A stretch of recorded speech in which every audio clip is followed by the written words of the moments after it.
Hello, and welcome to Not Just Books. This is the library's monthly show about what is happening in your world and at the Williamson County Public Library. My name is Dolores Greenwald, and I'm the director. Thank you very much for joining us today. We have some very marvelous guests, and you will not want to miss 1 minute. In our Save the Date segment, we have Megan Sheridan. She's one of the terrific children's librarians here at the main library. In our Your World segment, we have with us Sonya Johnson and Steve Guthrie with United Way to discuss their tax preparation or VITA program. In our What's Hot in Books segment, we will talk with Margaret Brown, cataloger at the Williamson County Library's main branch. And thanks again for joining us today, and we'll be right back with our Save the Date guest.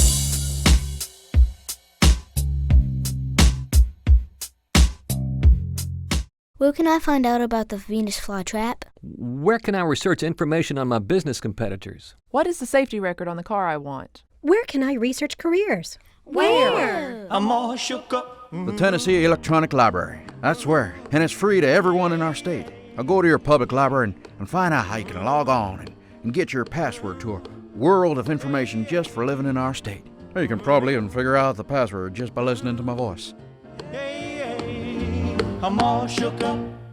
Welcome back. And in our Save the Date segment, please help me welcome Megan Sheridan.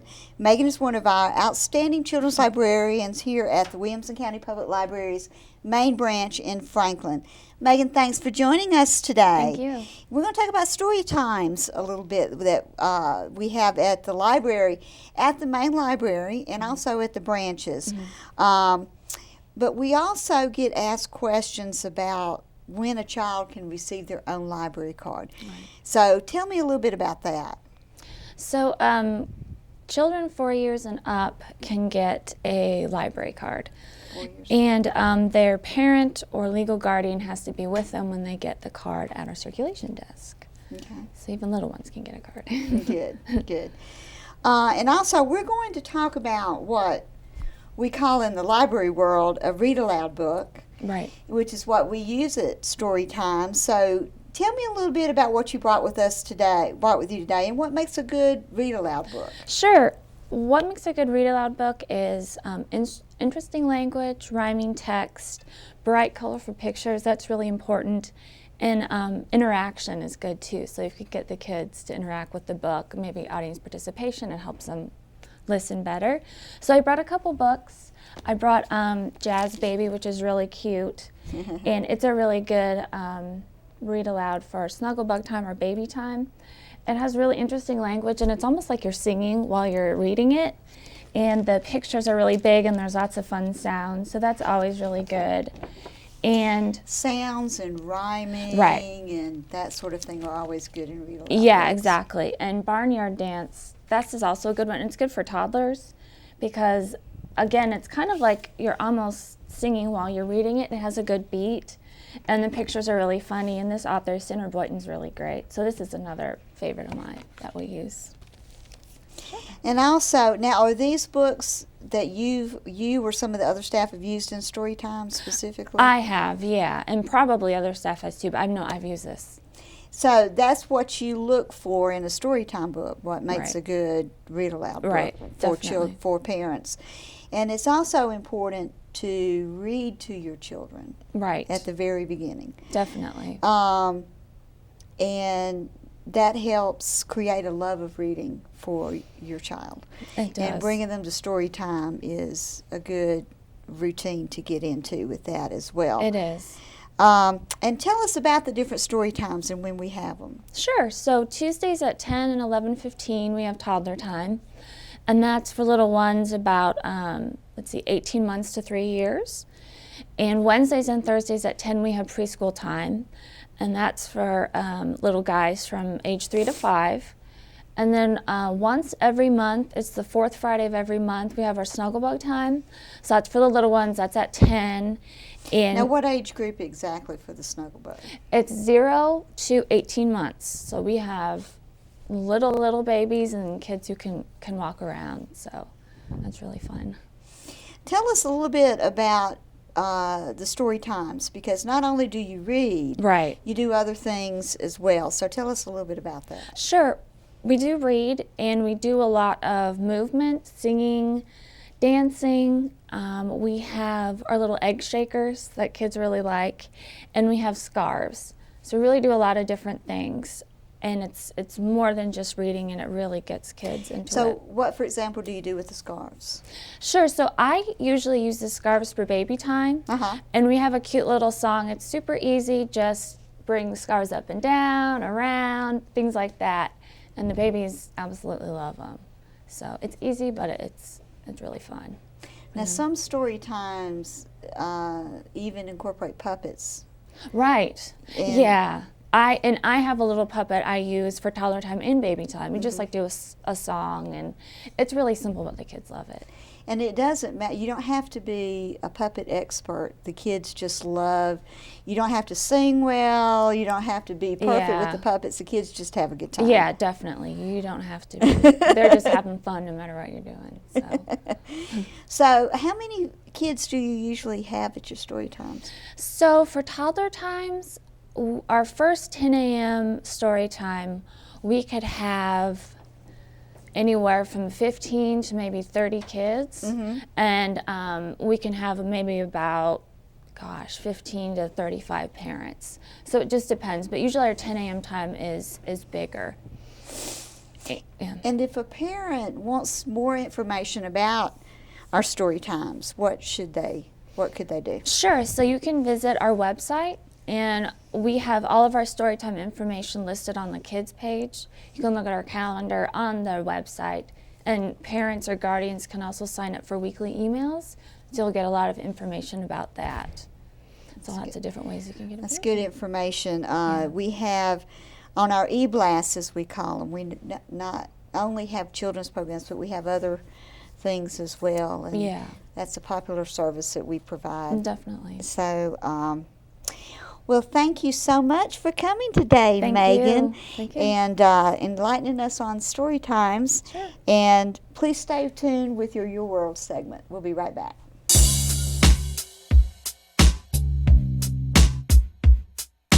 And in our Your World segment today, we're pleased to have Sonya Johnson and Steve Guthrie here with United Way. And they're going to be talking about some programs that they are involved in. So welcome, Steve and Sonya, today. Thank you so much for joining us. Thank you for having us. Steve, I'll start off with you. Tell us a little bit about the United Way in Williamson County and what kind of services it provides. Well, we provide services, basic social services, through probably 30 or more agencies across the county.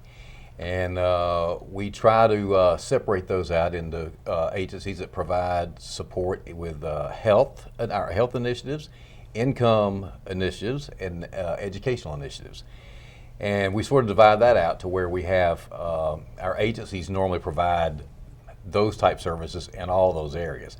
But then we also provide direct services through our Raise Your Hand, which is a 3rd and 4th grade tutoring and mentoring program around Williamson County. We're now in 6 schools, and the goal, of course, is to get to every school, which would be between 25 and 28 schools. Then, of course, we have the VITA, which is our part of our finance initiative, to where people making a certain income, under a certain income, can come and file their taxes free. We have volunteers who are experienced and well-trained who file those services for them. Doesn't take long, and they save a lot of money, first of all, by not having to pay a fee up front, where they would have to if they went to a private tax service. And secondly, all of our filers are able to look for certain things like the earned income tax credit and make sure that the people who come in, the folks who come in and file, are getting their return back where everything was included in the filing, so they will probably get more money back that way. So they save 2 ways. Well, Sonya, if someone's listening and they're interested in helping volunteer, tell us a little bit about what's involved in the volunteering process. Well, it takes them to get certified through the IRS. All of our volunteers are certified through the IRS. So it's about a 30-hour course that you do online. It says 30 hours, but that's test that includes reading the the PowerPoint, going over the material, and taking the test. Okay. So all that combined comes up to about 30 hours of credit that you'll receive. We go to it's www.volunteerforvita.org, and that's where they register, and they can pick which area they want to. It's about 6 counties that's included with the program that we're in. We call it a coalition. And so they can pick Williamson County, Davidson County, Rutherford County, and et cetera. And then from there on, they'll start getting information of training opportunities, the deadline to get certified, and then who the contact person is. If it is in Williamson County, then it would be myself, and they will call the United Way of Williamson County to get connected. Now, the 30 hours that you do online, is that independent, or is it a classroom setting you guys set up, or how does that work? It could be both. At this point, most of the classroom settings are over. We started in January, so now it will be independent, where they can take that at their leisure or at their own pace at home. Well, tell us a little bit about the program and where are you located this year? VITA is, of course, VITA stands for the Volunteer Income Tax Assistance Program. Where we are right now, we're in 4 locations. We have traditional sites, which means the people can make appointments or do walk-ins and come to our sites. We're at the Fairview Library, we're at the Williamson County Library, we're at Graceworks Ministries, and College Grove 50 Forward. Now, this year we started something new where we have mobile sites. So we're in 3, we love the mobile sites, where we're starting to branch out now, and we're going to the agencies. So, of course, we started with United Way funded partners that we go to. So we'll be at Waves, the Boys and Girls Club, and we're also doing Bethesda Library this year. Oh, excellent. So, Steve, what's involved in the mobile sites? Well, the mobile sites, I think, is mainly where we provide the same services at different locations. And what it does is it allows people who might not be able to travel from, let's say, one part of the county to the other. Williamson County is a very spread out county. So instead of them having to get in the car or find transportation, which a lot of them have some trouble with because 2 parents work, 1 parent works, they can, we bring the VITA site to them. And this first year you've done that? We've been to Waves, just because they have residential housing for their clients, and so we helped because transportation was the issue with getting them to the library.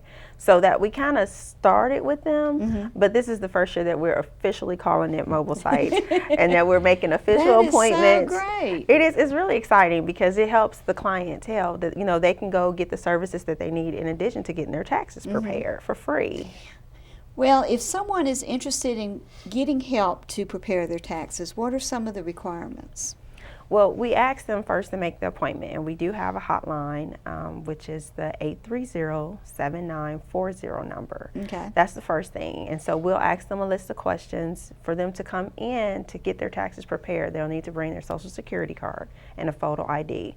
Any kind of income statements, W-2s, if they're filing for dependent care, they'll need to bring their receipts. They'll need to bring their Social Security cards for their children as well. And if they're filing married, which, believe it or not, we get a lot of this, their spouse has to be there too. A lot of people want to come and say, I want to file married, but my spouse is at home. And we're like, well, we need to see both, and we need to have an identification for both. So. Well, why, and you mentioned making reservations, and why is that important, Steve? I'll ask Steve that question. Well, I think one of the reasons, and this is just from experience, I don't think there's anything written down about it. There's a lot of VITA sites in different counties that don't make reservations. It's just a walk-in. And we found that if you make a reservation, then you're more likely to get your taxes filed at that time and not be turned away, because it does take a little time, depending on what you have to file and the information you bring with you, to file your taxes. So it's very important to make the reservation. Now, a lot of times we do have walk-ins, but there may be a considerable wait when you walk in. We normally will not turn someone away, but we would like for you to make the reservations, and then they call the reservation line. And to us, it's just worked out smoother getting a reservation like that. And and the individual getting their taxes done don't have to wait as long either. Exactly. And also, it was good that you mentioned what they need to bring with them, because I would think too, sometimes folks come and don't necessarily have all the paperwork they need. Right, right. We have found that, especially those who want to file for their dependents, they need to have that Social Security card. Their children are away at school. That'll give them time to get the information as far as any scholarships or just the documentation from the university. So there's a lot, and we do a really good screening with the reservation line. Mm-hmm. So some people, they need to file prior years. Some need to file estate tax, which we don't have estate tax here, but if they relocated here, that takes a little more time. So we may book out 2 appointments instead of just 1. So that helps our preparers to get a flow so that it's not, they're overwhelmed with, oh, I didn't know this person had this, and they're prepared ahead of time.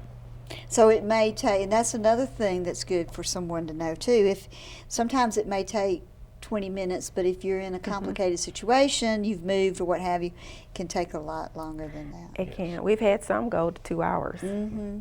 We have, and we're there until the end, but it does help to know in advance so we can block out that time. Well, we briefly touched on Raise Your Hand, so tell us a little bit, Steve, about that. Well, it's our sort of our flagship product as far as our own initiatives go. And we provide tutoring and mentoring for 3rd and 4th grade students in math and reading. And we started off with 1 school, maybe 30 participants. And now, 18 to 20 months later, we're in 6 schools and have over 200 participants. And our results, we were waiting on the results, testing results to come in, and our results are showing pretty consistently that the kids who are enrolled in Raise Your Hand are showing it. 90% of the children in Raise Your Hand are showing improvements in both their math and their reading scores. That's excellent. And that's measured from the STAR standardized test scores. So we feel comfortable with the outcomes. And we, like I said, we plan to expand that program, and we're very happy with it now, and the schools are happy with it as well. Both superintendents have supported us tremendously, and the foundations around Williamson County have also supported the efforts, and we appreciate that very much. Well, our tax information for the main library, the dates and times you guys are there, is on WCPLTN.org's website. Okay. But Sonya, do you want to give the number one more time that people can call and make reservations? I do. It is 615-830-7940. And your website again for volunteers? It's www.volunteerforvida, and that's, you spell it out, it's one full word, .org. Well, thank you, Steve and Sonya, for joining me Our pleasure. today. Thank you for having us. Our pleasure. And we'll be right back with our What's Hot in Books segment. Welcome back. In our What's Hot in Books segment, I am pleased to have Margaret Brown with us today. She's a cataloger at our main branch here in Franklin. However, she is here to discuss an exciting contest the library is sponsoring. Thanks so much for being here today with us, Margaret. Tell us about the Janus K Literary Award Contest. Well, there's a lot to tell about that. The library decided to sponsor a writing contest. There are 4 categories. There's fiction, nonfiction, poetry, and writing for children. We're doing this as an effort to make libraries more into places where content is created, not just curated. Libraries in the past have been seen as warehouses of information, and that's changing. With the advent of the internet, people can find information online so easily. Of course, they still need librarians to help guide them through that world, but libraries now are being seen as places where people can come and create things. And one of the things that they can create is books, poems, all kinds of things like that. And we're trying to help people understand how they can even get those things published. Now, we might better talk a little bit about why we named it the Janus K Literary Award Contest. Well, of course, Janus was director of the library for 32 years, I believe, something like that. And she was a great supporter of local authors, of writing. She was a writer herself. She went to great lengths to support writers and writing groups. There's been a writing group that meets at the library for many years. She was a great supporter of that group. And when we were thinking about something that should be done in her memory, this seemed like a natural fit. I think it did too. From what I've heard, she was very active and knew the local authors in the community very well. So it seemed like a natural fit. If authors want to submit their works, what are the dates? We started taking submissions the 1st of February, and we will continue taking them through March 15th. And if they are selected in one of the categories, what will the winners receive? Well, the winners will receive everything we know how to do about publishing. We will help them get their book published. We will provide we'll cover all the costs that are associated with that. And we did learn quite a bit with our Bucky and Bonnie adventure, so yes, we did. We're kind of passing that on to writers. How can they submit their material? They can send a digital file to either upload it to Dropbox or Google Drive and share it with academy.park.press@gmail.com. And all of this information is on our website, yes, to wcpltn.org.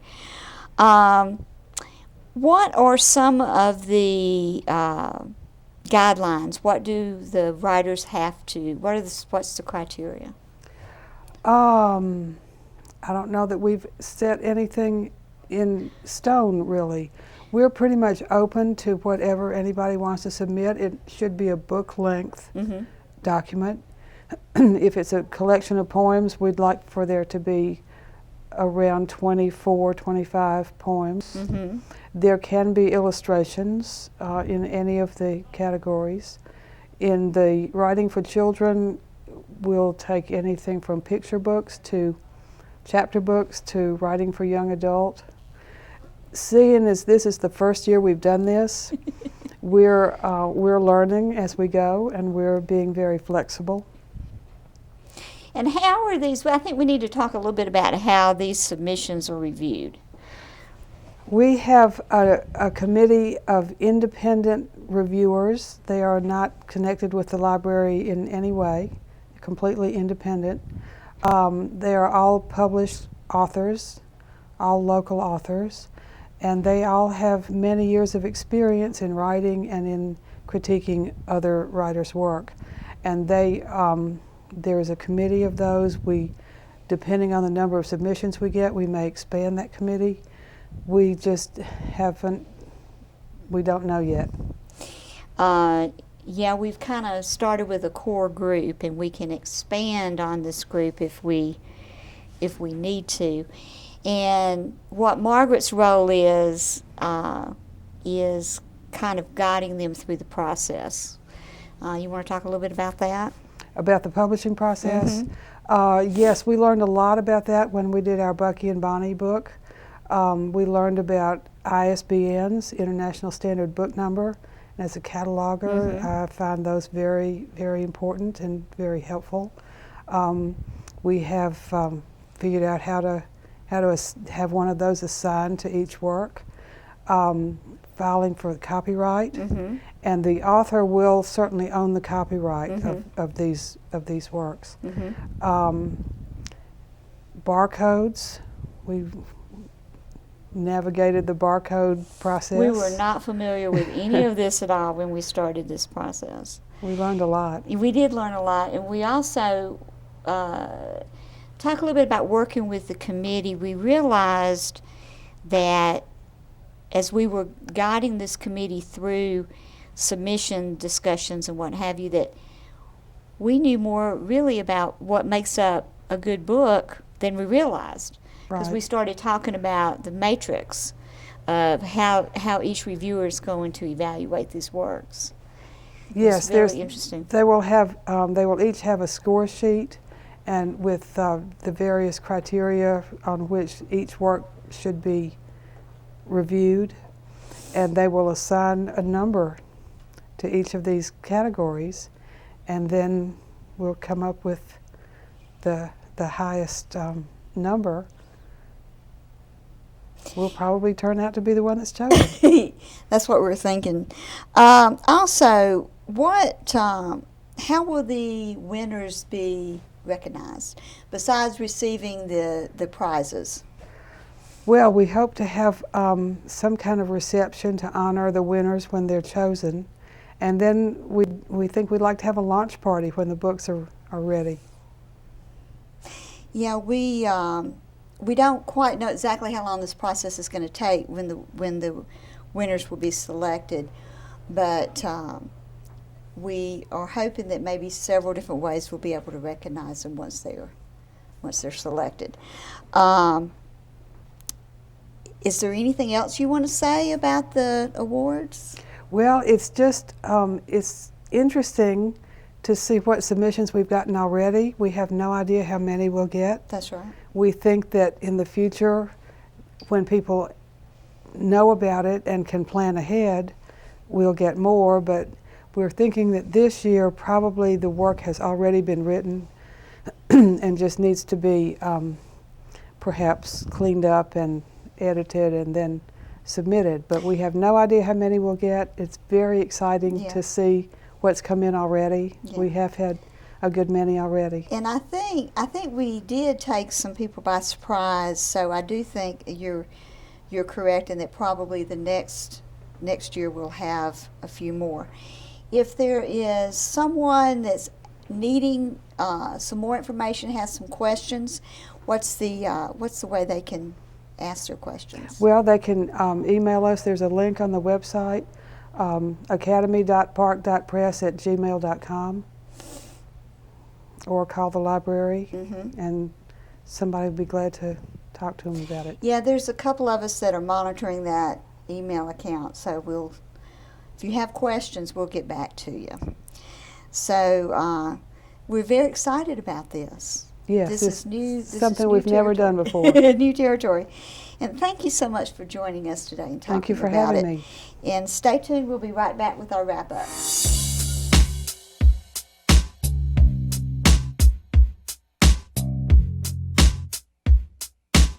It's time we all grow up and accept personal responsibility for water pollution. I am the river and I flow. Dumping just 1 quart of motor oil can pollute 1 million gallons of water. Fertilizers and pesticides pollute our streams. Follow the directions and use these products wisely. Things we do every day create stormwater pollution, and stormwater runoff is one of the largest sources of water pollution. Water pollution. It's not the other guy's problem. Welcome back to Not Just Books. Thank you so much for joining us today. I hope you enjoyed the show and will join us again.